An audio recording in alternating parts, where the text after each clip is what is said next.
Bonjour à tous et soyez bénis au nom de Jésus-Christ.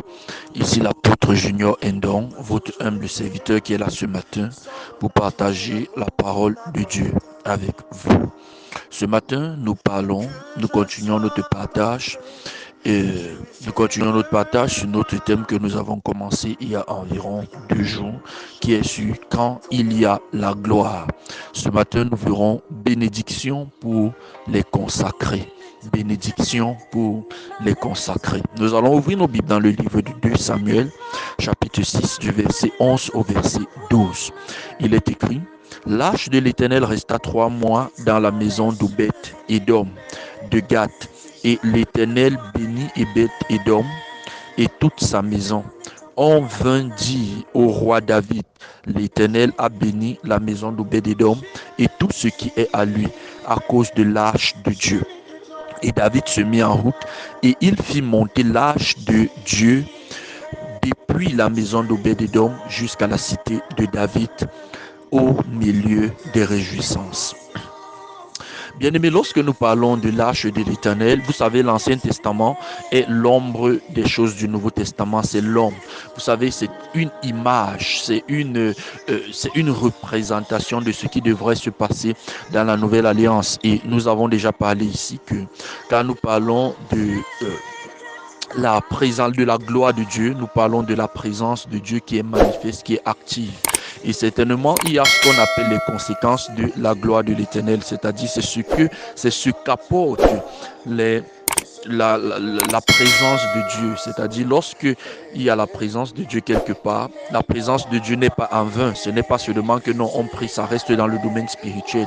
Il y a les manifestations physiques de la présence de Dieu quelque part. Lorsque la présence de Dieu est manifeste quelque part, ça apporte quelque chose de plus. Et c'est ainsi que nous verrons les bénédictions pour les consacrés, c'est-à-dire lorsque quelqu'un se consacre à Dieu, la présence de Dieu l'envahit, l'environne.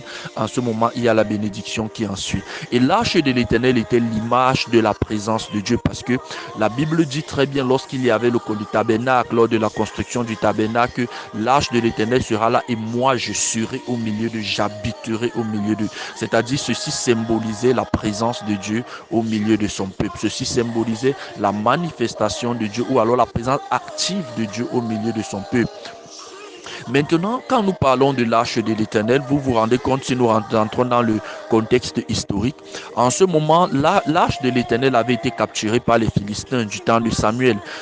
L'arche de l'Éternel a été capturée par les Philistins et étant dans la maison de Dagon, non seulement les prêtres ont été frappés, n'est-ce pas, de maladie, mais en plus de cela, dans la maison de Dagon, Dagon se retrouvait en bas parce qu'il y avait l'arche de l'Éternel et il y avait Dagon, le temple, dans le temple de Dagon. Et Dagon, par la suite, qui était le dieu des Philistins, s'est retrouvé cassé en quelque sorte. Et on a donc dit aux Hébreux de reprendre cette arche, de récupérer cette arche. Les Philistins ont envoyé l'arche à un certain niveau. Quand David donc est devenu roi, David a pris l'arche de l'Éternel, mais il a essayé de la transporter à un certain niveau et celle-ci était faite par des bœufs. Et là, directement, il y a Édom qui a été frappé. Donc, et lorsqu'il a été frappé, en ce moment, David a eu peur de ramener l'arche en Israël, c'est-à-dire chez lui, là où l'arche devait être. En ce moment, David a donc envoyé l'arche de l'Éternel chez Obed-Édom, c'est-à-dire chez Obed-Édom. En ce moment, donc, David se dit, bon, il faut qu'on garde d'abord l'arche quelque part. Mais ce qui est marrant, c'est que lorsque l'arche est partie là-bas, l'arche a commencé à bénir cet homme. L'arche de l'Éternel, ou alors la présence de Dieu, parce que l'arche de l'Éternel symbolise la présence de Dieu, la manifestation de Dieu.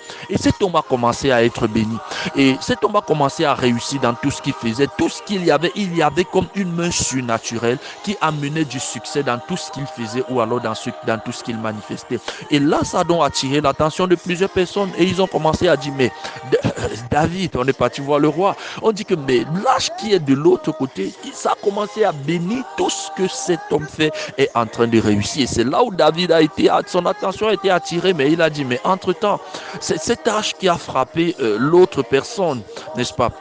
Voilà, il est en train de bénir cet autre homme. David a donc préféré que l'arche soit mis à l'endroit indiqué pour que tout Israël puisse bénéficier.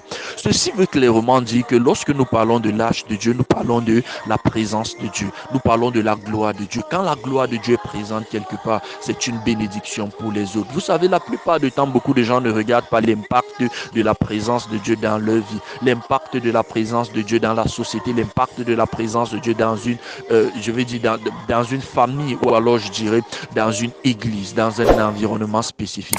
Mais il faut noter que lorsque la présence de Dieu est présente et est quelque part, lorsque la gloire de Dieu est quelque part, il y a des manifestations physiques. Mon frère, ma soeur, il faut noter que parfois ce dont tu as le plus besoin, c'est la gloire de Dieu dans ta vie. Parfois les choses ne marchent pas dans ta vie parce qu'il n'y a pas la gloire de Dieu. Parfois peut-être les situations ne vont pas parce qu'il n'y a pas la gloire de Dieu. Tu as besoin de rechercher la gloire de Dieu. La Bible, souvenez-vous, la Bible dit clairement que tous ont péché et sont privés de la gloire de Dieu. Ça veut dire que la gloire, la privation de la gloire de Dieu est comme une malédiction. La privation de la gloire de Dieu est comme une punition. Lorsque à un moment donné, tu veux que les choses changent positivement, s'il y a une chose que tu devrais rechercher, c'est la gloire de Dieu. La gloire de Dieu est une bénédiction pour les hommes. La gloire de Dieu est une bénédiction pour toute autre personne. Parce que lorsque la gloire de Dieu arrive, ce n'est pas seulement comme des signes personnels externes, de manifestations spirituelles. Il y a la manifestation physique qui accompagne cela. Ça veut dire, par exemple, si la gloire de Dieu est présente dans tes affaires, tu verras comment tes affaires seront florissantes de façon normale, de façon continue,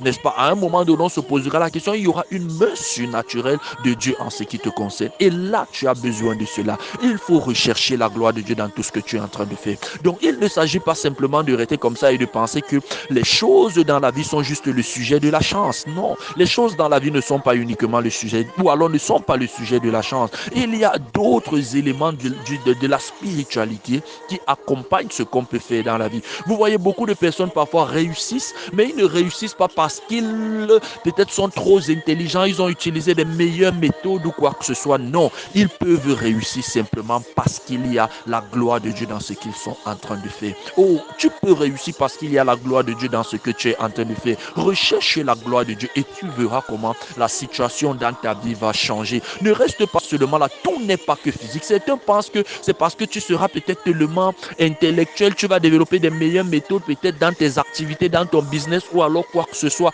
Pas uniquement. Ceci a un volet important, mais il ne faut pas seulement cela. Il y a un effet de la spiritualité dans tout ce que nous pouvons faire. Ainsi comme Obed-Edom a été béni, tu peux aussi être béni par la gloire de Dieu dans ta vie. Recherche la gloire de Dieu. Plus la gloire de Dieu est abondante, plus ça affecte tous les domaines de ta vie. Plus ça bénit ou alors ça apporte, n'est-ce pas, un plus dans tout ce que tu es en train de faire physiquement. Donc tu peux effectuer par exemple quelque chose physiquement et tu vois le résultat favorable simplement parce que la gloire de Dieu est en train de t'accompagner. La gloire de Dieu est manifeste dans ta vie. La gloire de Dieu est une bénédiction pour les consacrés. C'est-à-dire quand tu te consacres à Dieu, la présence de Dieu est là. La présence de Dieu est manifeste. Tu verras comment les domaines de ta vie vont commencer à changer positivement. Je prie maintenant que la gloire de Dieu soit ton partage dans ce que tu fais. Recherche en recherchant la gloire de Dieu afin que ta vie puisse changer positivement dans le nom puissant de Jésus-Christ.